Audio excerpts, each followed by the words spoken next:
Hi, self. Kamusta ka na? Naalala mo dati? Sobrang hirap ng buhay natin. Hindi mo mabili lahat ng gusto mo. Ngayon, tignan mo. Ang ganda-ganda mo. Ganda ng ngiti mo.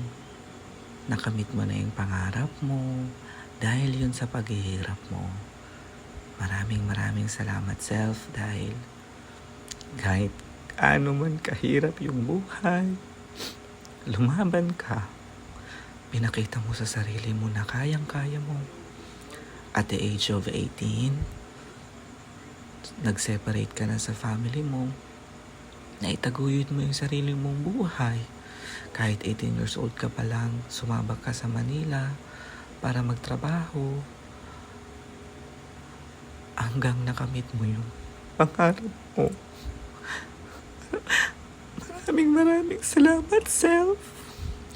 Dahil yung lungkot ko dati, masaya na ngayon sa narating nating dalawa. At sana, self, huwag mong pabayaan yung sarili mo dahil may mga iba ka pang pamilyang umaasa sa'yo na hanggat kaya mong tumulong, tutulong ka.